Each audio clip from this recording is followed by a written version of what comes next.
আরে হ্যাঁ যাব, বুঝিস না কেন? আরে কিভাবে যাব বুঝতে পারিস না? তোর দুলাভাই হচ্ছে চাকরি করে, আর তাছাড়া বাচ্চাকে দেখতে হয়, স্কুলে নিয়ে যেতে হয়। তোর দুলাভাই তো সময় পায় না। তোরা সময় পেলে একসময় আমাদের বাসায় আসলে তোর সাথে কথা হবে। আরে হ্যাঁ হ্যাঁ বাবা, সময় হচ্ছে না, সময় হলে এসে যাবো। তাহলে কি করে যাবো? কি বলছিস? যা এখান থেকে, না হলে তোকে থাপ্পড় মারবো। যা, তুই গেছিস এখান থেকে, না মারবো।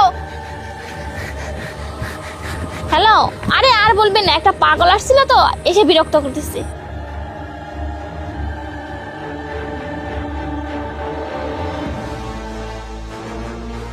আচ্ছা শোনো, তুমি এখানে দাঁড়িয়ে থাকো, ঠিক আছে? আমি তোমার জন্য আরো চকলেট নিয়ে আসি। ওকে বাবা?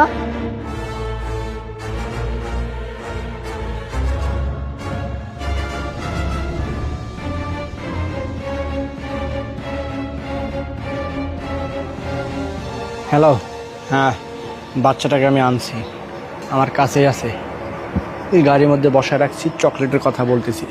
যে কোনোভাবে হোক, যেভাবে হোক, বাচ্চাটাকে তাড়াতাড়ি নেওয়ার ব্যবস্থা করো। হ্যাঁ ঠিক আছে, ওকে।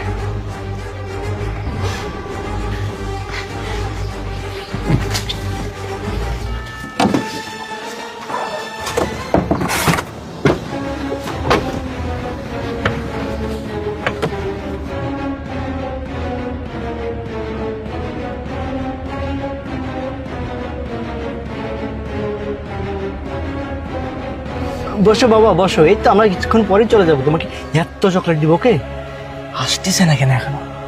কি করতেছে ও? না, এতক্ষণ পর্যন্ত দাঁড়িয়ে আছি, আসতেছে না কেন ও? কি করতেছে? হ্যাঁ, আমি তো কিছুই বুঝতে পারতেছি না। মাথাটা পুরো খারাপ হয়ে যাচ্ছে আমার, পাগল হয়ে যাচ্ছে মনে ছেলেটা। আমার কি করা দরকার এখন? উফ, চারিদিকে মানুষ, বিপদের মধ্যেই পড়ি নাকি? তুই কি এসব আলাদা কথা বলছিস? কোনো টাকা পয়সা নেই, যাই এখান থেকে।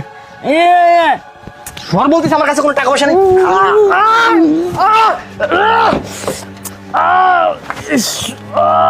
পাগলের বাচ্চা, পাগল।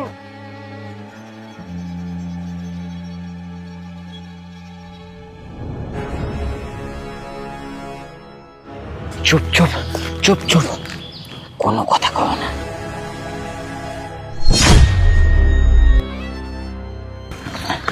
এই ওঠ, দাঁড়া। তুই কি পাগল হয়ে গেছিস নাকি? হ্যাঁ, এটা আমার ব্যবসা, আমার ধান্দা, আমার পেটে লাথি মারতেছিস কেন তুই? শোন, তুই তুই তুই আমার কথাটা শোন, বাচ্চাটাকে আমাকে দিয়ে দে। তুই দিবি না?